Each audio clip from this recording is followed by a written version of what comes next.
Running, you know, it's basically just right, left, yeah? I mean, we've been doing it for 2 million years, so it's kind of arrogant to assume that I've got something to say that hasn't been said and performed better a long time ago. But the cool thing about running, as I've discovered, is that something bizarre happens in this activity all the time. Case in point, a couple months ago, if you saw the New York City Marathon, I guarantee you saw something that no one has ever seen before. An Ethiopian woman named Durartu Tulu turns up at the starting line. She's 37 years old. She hasn't won a marathon of any kind in 8 years. And a few months previously, she had almost died in childbirth. Durartu Tulu was ready to hang it up and retire from the sport, but she decided she'd go for broke and try for one last big payday in the marquee event, the New York City Marathon. Except bad news for Durartu Tulu, some other people had the same idea, including the Olympic gold medalist and Paula Radcliffe, who is a monster, the fastest woman marathoner in history by far. Only 10 minutes off the men's world record. Paula Radcliffe is essentially unbeatable. That's her competition. The gun goes off, and I mean, she's not even an underdog. She's like under the underdogs. But the underdog hangs tough. And 22 miles into a 26-mile race, there is Durartu Tulu up there with the lead pack. Now, this is when something really bizarre happens. Paula Radcliffe, the one person who is sure to snatch the big paycheck out of Durartu Tulu's underdog hands, suddenly grabs her leg and starts to fall back. So we all know what to do in this situation, right? You give her a quick crack in the teeth with your elbow, blaze for the finish line. Durartu Tulu ruins the script. Instead of taking off, she falls back and she grabs Paula Radcliffe and says, come on, come with us, you can do it. So Paula Radcliffe, unfortunately, does it. She catches up with the lead pack and is pushing toward the finish line. But then she falls back again. And a second time, Durartu Tulu grabs her and tries to pull her. And Paula Radcliffe at that point says, I'm done, go. So that's a fantastic story. And we all know how it ends. She loses the check, but she comes home with something bigger and more important. Except Durartu Tulu ruins the script again. Instead of losing, she blazes past the lead pack and wins. Wins the New York City Marathon, goes home with a big fat check. It's a heartwarming story, but if you drill a little bit deeper, you've got to sort of wonder about what exactly was going on there. You know, when you have two outliers in one organism, it's not a coincidence. When you have someone who is more competitive and more compassionate than anybody else in the race, again, it's not a coincidence. You show me a creature with webbed feet and gills, somehow water's involved. Someone with that kind of heart, there's some kind of connection there. And the answer to it, I think, can be found down in the copper canyons of Mexico, where there's a tribe, a reclusive tribe called the Tarahumara Indians. Now, the Tarahumara are remarkable for three things. Number one is they have been living essentially unchanged for the past 400 years. When the conquistadors arrived in North America, you had two choices. You could either fight back and engage, or you could take off. The Mayans and the Aztecs engaged, which is why there are very few Mayans and Aztecs. The Tarahumara had a different strategy. They took off and hid in this labyrinthine networking kind of spiderwebbing system of canyons called the Copper Canyons. And there they've remained since the 1600s, essentially the same way they've always been. The second thing remarkable about the Tarahumara is, deep in the old age, 70 and 80 years old, these guys aren't running marathons. They're running mega marathons. They're not doing 26 miles. They're doing 100, 150 miles at a time, and apparently without injury, without problems. The last thing that's remarkable about the Tarahumara is all the things that we're going to be talking about today, all the things that we're trying to come up using all of our technology and brain power to solve, things like heart disease and cholesterol and cancer and crime and warfare and violence and clinical depression, all this stuff, the Tarahumara don't know what you're talking about. They are free from all of these modern ailments. So what's the connection? Again, we're talking about outliers. There's got to be some kind of cause and effect there. Well, there are teams of scientists at Harvard and the University of Utah that are bending their brains to try to figure out what the Tarahumara have known forever. They're trying to solve those same kind of mysteries. And once again, mystery wrapped inside of a mystery. Perhaps the key to Durartu Tulu and the Tarahumara is wrapped in three other mysteries, which go like this. Three things. If you have the answer, come up here and take the microphone, because nobody else knows the answer. And if you know it, then you are smarter than anybody else on planet Earth. Mystery number one is this. 2 million years ago, the human brain exploded in size. Australopithecus had a tiny little pea brain. Suddenly humans show up, Homo erectus, big old melon head. To have a brain of that size, you need to have a source of condensed caloric energy. In other words, early humans are eating dead animals. No argument. That's a fact. The only problem is the first edged weapons only appeared about 200,000 years ago. So somehow, for nearly 2 million years, we are killing animals without any weapons. Now, we're not using our strength because we are the biggest sissies in the jungle. Okay? Every other animal is stronger than we are. They have fangs, they have claws, they have nimbleness, they have speed. We think Usain Bolt is fast. Usain Bolt can get his ass kicked by a squirrel. Okay? We're not fast. That would be an Olympic event. Turn a squirrel loose. Whoever catches a squirrel, you get a gold medal. So no weapons, no speed, no strength, no fangs, no claws. How are we killing these animals? Mystery number one. Mystery number two. Women have been in the Olympics for quite some time now. But one thing is remarkable about all women sprinters. They all suck. They're terrible. There's not a fast woman on the planet, and there never has been. The fastest woman to ever run a mile did it in 4:15. I could throw a rock and hit a high school boy who can run faster than 4:15. For some reason, you guys are just really slow. But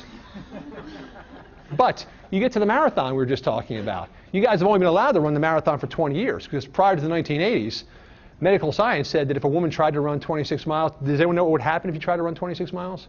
Why you were banned from the marathon before the 1980s?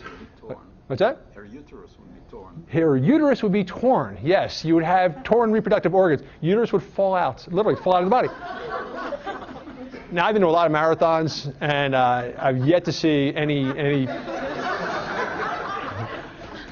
So it's only been 20 years that women have been allowed to run the marathon. And in that very short learning curve, you guys have been gone from, broken organs up to the fact that you're only 10 minutes off the male world record.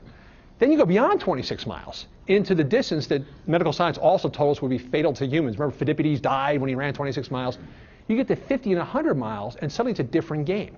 You can take a runner like Ann Trayson or Nikki Kimball or Jen Shelton. You put them in a race of 50 or 100 miles against anybody in the world, and it's a coin toss who's going to win. I'll give you an example. A couple years ago, Emily Bear signed up for a race called the Hard Rock 100, which tells you all you need to know about the race. They give you 48 hours to finish this race. Well, Emily Bear, 500 runners, she finishes in 8th place in the top 10, even though she stopped at all the aid stations to breastfeed her baby during the race, and yet beat 492 other people. The last mystery. So why is it that women get stronger as distances get longer? Okay, the third mystery is this. At the University of Utah, they started tracking finishing times for people running the marathon. And what they found is that if you start running the marathon at age 19, you will get progressively faster year by year until you reach your peak at age 27. And then after that, you succumb to the rigors of time, and you get slower and slower until eventually you're back to running the same speed you were at age 19. So about 7 years, 8 years to reach your peak, and then gradually you fall off your peak until you go back to the starting point. You would think it might take maybe 8 years to go back to the same speed, maybe 10 years. No, it's 45 years. 64-year-old men and women are running as fast as they were at age 19. Now, I defy you to come up with any other physical activity, and please don't say golf, something that actually is hard, where geriatrics are performing as well as they did as teenagers. So you have these three mysteries. Is there one kind of piece in the puzzle which might wrap all these things up? You got to be really careful anytime someone looks back in prehistory and tries to give you sort of global answer, because it being prehistory, you can say whatever the hell you want and get away with it. But I'll submit this to you. If you put one piece in the middle of this jigsaw puzzle, suddenly it all starts to form a coherent picture. If you're wondering why it is that the Tarahumara don't fight and don't die of heart disease, why a poor Ethiopian woman in Tulu can be the most compassionate yet the most competitive, and why we somehow were able to find food without weapons, perhaps it's because humans, as much as we like to think of ourselves as masters of the universe, actually evolved as nothing more than a pack of hunting dogs. Maybe we evolved as a hunting pack animal. Because the one advantage we have in the wilderness, again, it's not our fangs and our claws and our speed. The only thing we do really, really well is sweat. We're really good at being sweaty and smelly. Better than any other mammal on Earth, we can sweat really well. But the advantage of that little bit of social discomfort is the fact that when it comes to running under hot heat for long distances, we're superb. We're the best on the planet. You take a horse on a hot day, and after about 5 or 6 miles, that horse has a choice. It's either going to breathe or it's going to cool off, but it ain't doing both. We can. So what if we evolved as hunting pack animals? What if the only natural advantage we had in the world was the fact that we could get together as a group, go out there on an African savanna, pick out an antelope, and go out as a pack and run that thing to death? That's all we could do. We could run really far on a hot day. Well, if that's true, a couple other things have to be true as well. The key to being part of a hunting pack is the word pack. If you go out by yourself and you try and chase an antelope, I guarantee you there's going to be 2 cadavers out there in the savannah. You need a pack to pull together. You need to have those 64, 65-year-olds who've been doing this for a long time to understand which antelope you're actually trying to catch. You know, the herd explodes and it gathers back again. Those expert trackers have got to be part of the pack. They can't be 10 miles behind. You need to have the women and the adolescents there, because the 2 times in your life you most benefit from animal protein is when you are a nursing mother and a developing adolescent. It makes no sense to have the antelope over there dead and the people who want to eat it 50 miles away. They got to be part of the pack. You need to have those 27-year-old studs at the peak of their powers ready to drop the kill, and you need to have those teenagers there who are sort of learning the whole thing, all involved. The pack stays together. Another thing has to be true about this pack. This pack cannot be really materialistic. You can't be hauling all your crap around trying to chase the antelope.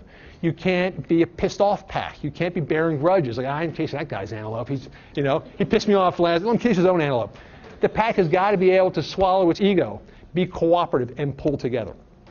What you end up with, in other words, is a culture remarkably similar to the Tarahumara, a tribe that has remained unchanged since the Stone Age. It's a really compelling argument that maybe the Tarahumara are doing exactly what all of us had done for 2 million years, that it's us in modern times that's sort of gone off the path. You know, we look at running as this kind of alien, foreign thing, you know, this punishment you got to do because you ate pizza the night before. But maybe it's something different. Maybe we're the ones who have taken this natural advantage we had and we spoiled it. How do we spoil it? Well, how do we spoil anything?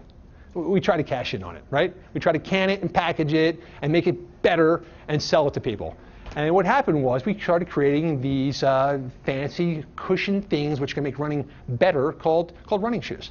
The reason I get personally pissed off about running shoes is because I bought 1 million of them and I kept getting hurt. And I think if anybody in here runs, and I just had a conversation with Carol, we talked for 2 minutes backstage, and she's talking about plantar fasciitis. You talk to a runner, I guarantee within 30 seconds the conversation turns to injury. So if humans evolved as runners, if that's our one natural advantage, then why are we so bad at it? Why do we keep getting hurt? Curious thing about running and running injuries is that the running injury is new to our time. If you read folklore and mythology, any kind of myths, any kind of tall tales, running is always associated with freedom and vitality and youthfulness and eternal vigor. It's only in our lifetime that running has become associated with fear and pain. Geronimo used to say that my only friends are my legs, I only trust my legs. That's because an Apache triathlon used to be you would run 50 miles across the desert, engage in hand-to-hand combat, steal a bunch of horses, and slap leather for home. Geronimo was never saying, oh, you know something, my Achilles, I'm tapering, I got to take this week off, or I need to cross-train, and I didn't do yoga, I'm not ready. You know? Humans ran and ran all the time. We are here today. We have our digital technology. All of our science comes from the fact that our ancestors were able to do something extraordinary every day, which was just rely on their naked feet and legs to run long distances. So how do we get back to that again? I would submit to you the first thing is get rid of all the packaging, all the sales, all the marketing, get rid of all the stinking running shoes.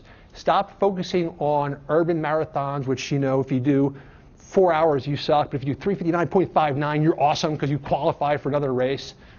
We need to get back to that sense of playfulness and joyfulness and I would say nakedness that has